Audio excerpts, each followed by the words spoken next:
So, you want to have a better chess understanding. That is understandable. So let's get on to it in this episode of GM Talks. I played a game yesterday and I was rather satisfied with that game, to be honest. So I'm looking forward to showing it to you and explain every move and my thought process and how to think about the position. It was a tense positional struggle and I think it was very instructive. So I'm sure if you are in the range of something like 1,000 rating to 2,400, I'm sure you will learn something from this game. So let's get into it. I hope the background will not mess it up along the way. So I'm black. I'm playing against Aref Vasily, 2,400 player. Dangerous attacking player. We are playing in the team match Brønshøj versus Hillerød, and we won the match we polarized them simply by 7-1, and it was on paper we were only slight favorite, so that was really nice. And we are playing for the title this year with Skanderborg, that has the Svane brothers and Jonas Bjerre and Mads Andersen, so they are probably better than us. Anyway, I played the Sicilian. Usually I'm an E5 player, but the Sicilian is of course a nice way to get some asymmetry immediately and maybe some interesting.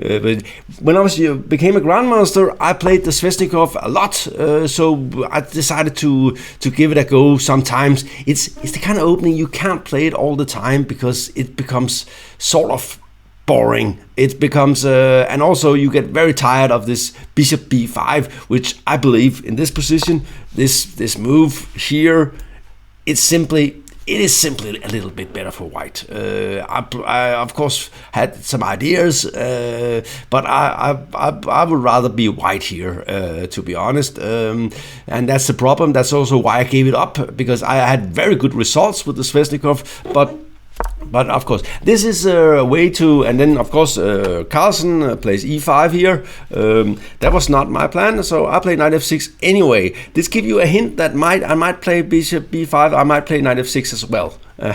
This could be the solution. Anyway, something like this is not supposed to be dangerous. You just go, I think you go like, you do something like this, and I think you're okay here. You will lose a pawn, but you will get a lot of compensation. I believe. I've had a little bit of analysis of this, and I think black is fine.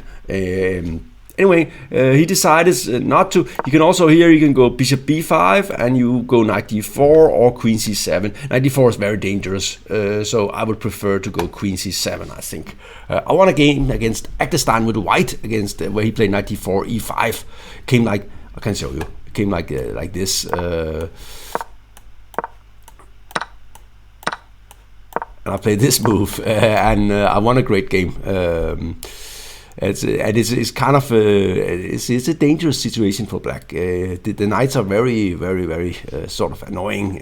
You're threatening queen f3, and you have to be careful. You cannot play them like this because of this, and you're in really serious trouble. So this is a tricky line. Anyway, he played d4, so we will have an open Sicilian. And this is the Sveshnikov, and I had prepared a little bit, and I noticed that he played a4 in this position, and that's not very good. So I was hoping for that, but he decided to go for knight d5, which changes the pawn structure, because black has to take, and white will get a majority on, and Carlsen's, I think, mostly goes to e7, but I always prefer this move. It just looks like this is a nice square. Anyway, this pawn structure is very interesting, very double-edged. White has a majority on the queen side, and black has a majority on the king side, and white has slightly more space, but black has some advantages with the black squares, and this can be a problem for white, and often it's very difficult to play this with white, and white does not do that well in practical chess, I think. And they have all sort of that. They can play a4, they can play c3. he played c4, which is looks natural, but of course it doesn't change that the black squares is a problem. Anyway, the plan is of course to go c5 at some point and get a clear. And this when I was young, this was known as a mistake because of c5. But now they realize you can just castle, and it's apparently fine for black. This kind of thing. So instead he played bishop e3. And that was weird. I'd never seen this before, and well, the chess.com engine does not like it. Of course, it puts some pressure here, and he played very fast. So I don't know if it was preparation or what it was, but I never seen it before. I think the most common move is bishop e7. The thing is, if I play, for instance, a natural move would be something like this, but then you have to be ready for weird stuff like this. And then you probably have to go here, but the queen is a little bit weird on a3. Anyway, I thought that was his preparation, so I thought I'd just go bishop e7 and castle before I do anything. So he played bishop e3. I played castle. He can't take on a7. I have a check here, getting back. So if he do something like this, I'll just check, and take. And material-wise, white is okay with a rook and a pawn for the exchange for two light pieces. But in a practical game, he will be slaughtered in the middle game where my light pieces will kill his king. So this is a very typical example where in the ending it's okay to have a heavy piece. In the middle game it's a disaster, and you often get mated. And here the knight and bishop will just crush him on the black square. So this is a disaster. It's unplayable. And he played queen d2 very fast, and I was like, what is this? Okay, but this looks like the natural move. He went back, and I played knight d7. This is where the knight wants to go. Anyway, bishop e2, f5, and already I'm threatening f4. And he played f3. And here I had a long think. He has to defend the pawn. Question is, do I give a check? And is that good? Should I play f4? What should I play here? How to develop the pieces? And then I realized that this constellation here is not really harmonious. This is, black would like to exchange this one for this one. Because then the black squares will be much weaker, and we are hoping that this guy down here will be a bad bishop, because if you can see that there are all these pawns on white, and the black squares can be a problem. So I'm hoping to exchange that by playing bishop d5. The thing is, at the moment it's not possible. But what about later? Will it be possible later? Well, yes, because he cannot keep this up, I think. Also, of course, I'm looking for something like this, and to play bishop d5 and stuff like this. And then I realized maybe I should just put the knight. Usually, the knight would go to e5 at some point. The e pawn will disappear, and the knight goes to e5. But maybe it can be on c5. So I decided to go for another plan, and I was not completely sure. And well, when players explain about a game, they always look like, oh, then I just did this, and it was all very clear to me. It was not clear to me, and it's usually not that clear to anybody what's going on during the chess game. But I decided, okay, this cannot be really bad. And then a5. The thing is, b6, he cannot play b4 because of here he does not want to give up the c5 square like this. This is not a weakness, and basically I have a very nice position here. Anyway, I prefer to be black in this kind of position. It's difficult to play with white. So b6 was a little bit trick, and a5. So that was the plan, and like Fischer said, you give squares and you get squares, and here I get this square for the knight, and he played king h1, and that's probably and I was thinking here, should I play something with f4, rook f6, and rook h6, and try to win here? And I don't know. in a blitz game I probably would, but this was a and the computer does not like this move. But I thought, well, what is he going to do? I'm just gonna keep developing. I'm gonna play bishop d7, and I'm gonna play queen e8, and I'm gonna play queen g5, and I will put my bishop here probably, and then I will wait and I will push e4, and I will get some sort of an attack somewhere, and it will not be easy for him to he has to play something like this and here, and often if he goes b3, I will go a4, and the knight can maybe jump to b3 or something. So he played queen c2, and that showed that my sense that he could not keep the queen on this and the bishop on this battery was right. The computer does not like this move. I like it. And the computer does not like this move either. The thing is, do you want to take? What do you want to do? Something like this, it's already looking scary, right? It's something it could be coming here, or maybe just rook f6 and rook h6, and basically I will have the initiative for sure. So I thought this was kind of nice, and when this enters the game, it will probably be decisive. So, but anyway, he played f4. It's a very natural move, not to allow sort of a free attack, but it's also a positional mistake, because now his bishop here is just bad, and this is what very often happens to white. Even very strong white players get this kind of bad bishop. Okay, so how to play this? Well, first of all, I would like to, of course, this knight could be cool to have here. If it was on e5, then I could play something like f4 and g5 and f4 and start attacking this way. With the knight on c5, I decided, okay, I'm just gonna keep it on c5. And he decided, and of course he realized that his bishop was not better than mine, and I just played g6. In general, of course this looks, but I have time. I have the e file, I have the black squares, I have a majority on the king side, and he's basically only plan he's got is something like this. The problem is it's very difficult to get going.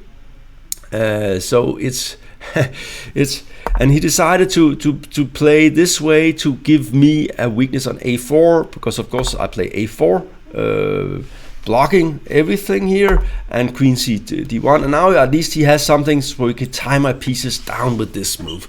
Still, it's not really. I still got the e file. I still have all the and active pieces, and I'm just going to try and control the e file. And queen h4 is a very natural move. I'm actually threatening the pawn here, so he has to go back, and I can get to e7. And basically I want it here, and it's very difficult for him to win this pawn. Often I can just sacrifice it and I will get too much activity. So this is something I always have in mind. And he's just moving around, trying to, and I didn't know what to do here. So should I keep the rook? Should I not keep the rook? It's not so simple. It's just the kind of difficult decisions. On the one hand, his rooks are clumsy. On the other hand, I don't know how to sort of attack with, because they're also defending well. So I decided to get rid of one of them to make sure that my e-file superiority was clear. And here I'm of course clearly better. I have a simple plan of something like maybe queen d4, something like this, and or queen h4, and he has to be careful. And here he made a mistake. He probably has to play queen f2 or something. He played queen d1, and here black wins material. Just have to calculate a little bit. So can you calculate a little bit? Calculate. Yes. Here we go. Queen h4. Attacking the pawn. Okay, so what happens if he takes? Well, the thing is,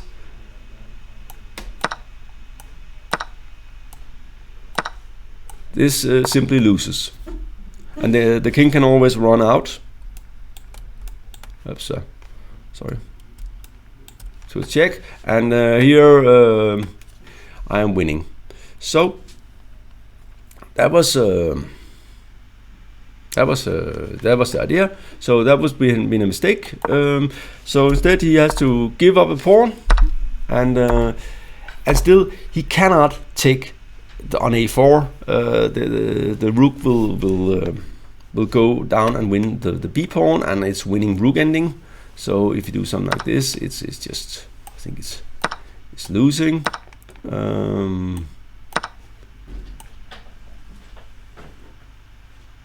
Or it should be. Maybe you can play this. I don't know. Doesn't look that clear, actually. I had a feeling it would be clear. Let's just say here.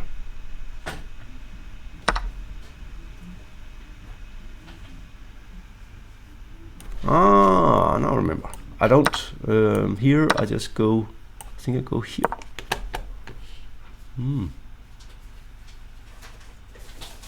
Yeah. That looks good. Okay. So king d2, rook e5, and still the rook is coming to e2 if he takes on a4. Queen d4 and queen a8. I kind of like those moves. Like you get this X-ray effect on the king. And of course, I just want a pawn now, and queen e8 back to dominating the e file, and at the same time keeping an eye on the pawn on e8. And black should be winning here, but of course it takes some time. You only want a pawn, and you have a weak. This pawn here is a problem, and h4 is natural because you're afraid to sort of get smoothed by the pawn, but on the other hand it does create a weakness, and I decided just to cover the pawn here, just to manifest that I got the pawn extra. My plan here includes something like playing maybe something and then playing queen e5 and taking back with the d pawn, creating a very strong mobile pawns here. Still, very important thing is keep this guy out of the game. The bishop on c2 should not be able to play any role. Queen f4, queen e7, natural move, ready to, if he tries to do something, then we always have g5, and it also covers this pawn.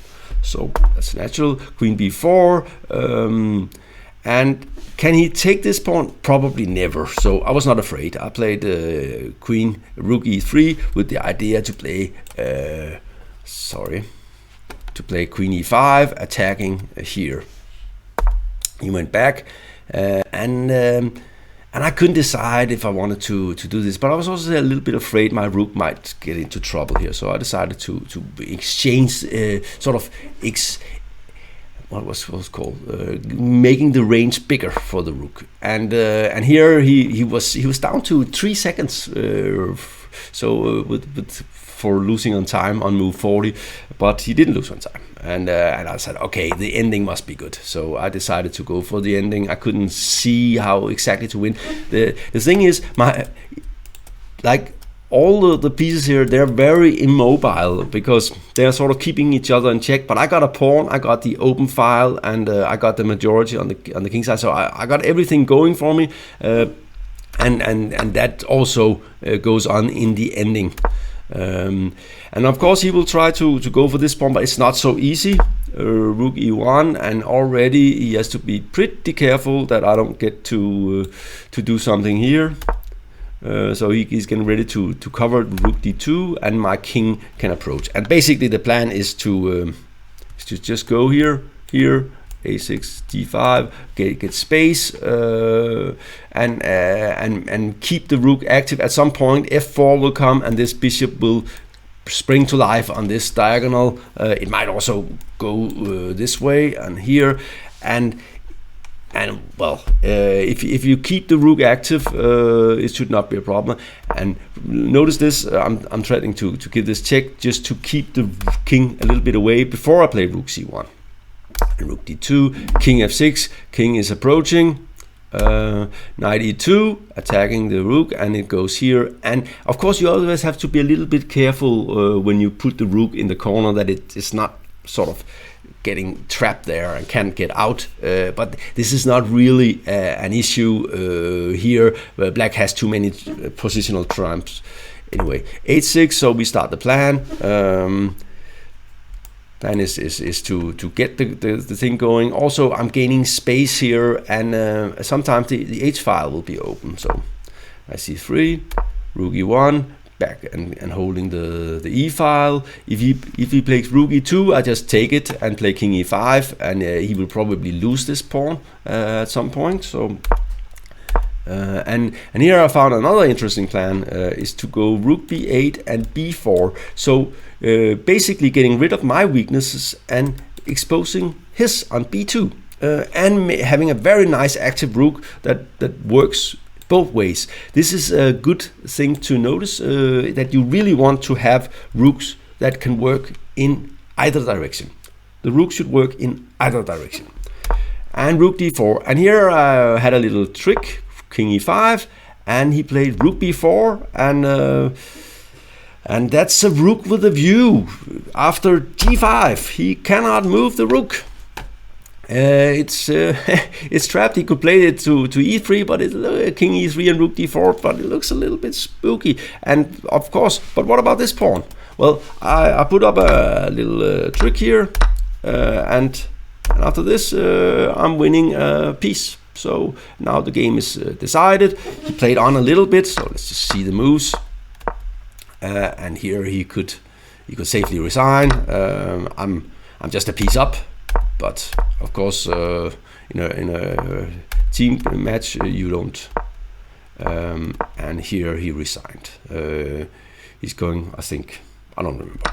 No, I think Bc4 he resigned, and black won this game. So, and to be honest, I was pretty happy about this game, because I have not played well for a long time. So, and I thought this was a really good game. It was sort of logical, good ideas, nice maneuvers, and so on. So that was nice, and I hope you enjoyed this video.